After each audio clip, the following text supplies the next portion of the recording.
Presque toutes leurs décisions sont de nature spéculative. Lorsqu'ils misent sur le bon cheval, ils prennent rapidement leurs bénéfices. Et en bonus, un joli afflux de dopamine qui les conforte dans cette stratégie. Le fait que le cours du titre continue de grimper leur passe complètement au-dessus de la tête. Un profit est un profit, aime-t-il à dire. Et la prise de bénéfices reste la meilleure protection contre la ruine. Et lorsqu'ils misent sur le mauvais cheval, ils se contentent de moyenner à la baisse ou d'acheter les actions quand elles chutent et que leur prix baisse fortement. Bah, vas-y, pour reprendre leur expression. Et ils laissent le courant montant les sortir de ce mauvais pas. Et pourquoi leur prendrait-il l'envie de changer de stratégie? C'est ce qui leur dit de faire la clique sur Twitter. D'autant plus que ces stratégies leur ont toujours réussi par le passé. Le marché remonte toujours. Hmm, pas exactement. Les marchés traversent des phases de hausse et de baisse. Et lorsqu'ils baissent vraiment, comme après l'éclatement de la bulle Internet en 1999, ou celui de la bulle immobilière en 2008, c'est plus rapide et beaucoup plus violent que lorsqu'ils sont orientés à la hausse. Demandez à n'importe quel investisseur professionnel qui a plusieurs années d'expérience, et il vous tiendra sans nul doute exactement le même discours. Mais laissons cela pour le moment et revenons au déboire de Fernando, qui ne pouvait pas accuser le marché d'avoir transformé son portefeuille de titres en champ de ruines. Du moins, pas en apparence. Examinons ce désastre d'un peu plus près. Pendant la période de 60 jours au cours de laquelle il a subi toutes ses pertes, entre le 8 février 2022 et le 8 avril 2022, les deux marchés sur lesquels Fernando avait investi avaient été grosso modo atones, ce qui signifie en jargon Wall Street qu'ils n'avaient ni beaucoup augmenté ni beaucoup baissé.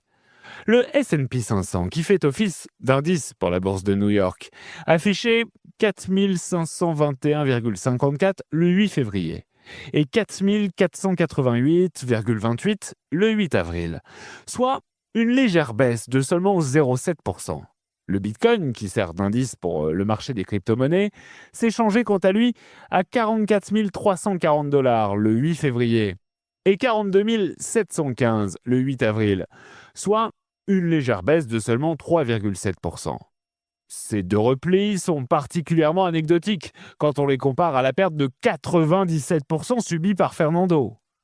Mais à sa décharge, en me focalisant uniquement sur les cours des jours 1 et 60, je risquais d'avoir une vision trompeuse des événements.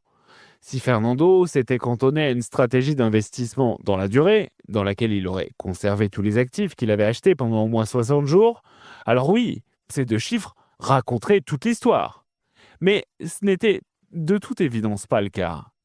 En lisant rapidement en diagonale le relevé, j'avais vu des douzaines d'ordres de vente sur son relevé de titre.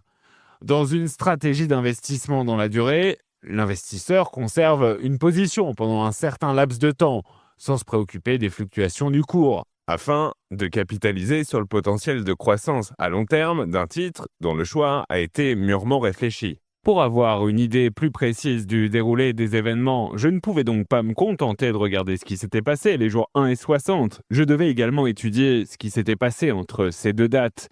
Il est de notoriété publique que le marché des crypto-monnaies est beaucoup plus volatile que la bourse de New York. Les crypto-monnaies ont une forte amplitude de variation de prix à la hausse et à la baisse. La bourse de New York connaît elle aussi des périodes de volatilité, mais surtout pendant les périodes de grande crainte et d'incertitude, ou lorsqu'elle est confrontée à un signe noir. Et donc, selon la stratégie agressive de Fernando, ces pertes devaient peut-être être imputées à de sévères fluctuations quotidiennes de cours et à un très mauvais timing dans ses ordres d'achat et de vente. En d'autres termes, au lieu de suivre le vieil adage cher à tous à la bourse, acheter lorsque le cours est bas et vendre lorsqu'il est élevé, mon beau-frère, qui avait dû souffrir d'une démence temporaire, avait acheté au prix fort et vendu au rabais. Et il avait persisté sur cette voie encore et encore, jusqu'à ce que presque tout son capital se soit volatilisé. Fort de ces informations, je décidai d'examiner de nouveau les deux indicateurs, mais cette fois à travers le prisme de la volatilité quotidienne. Cela expliquerait peut-être les pertes massives subies par Fernando au cours de cette période, qui sinon me semblait plutôt stable. Vous trouverez ci-dessous un schéma montrant la volatilité quotidienne. Pour continuer à écouter ce livre audio gratuitement, cliquez sur le lien dans la description et vous pourrez l'écouter en entier sans frais grâce à l'essai de 30 jours d'Audible.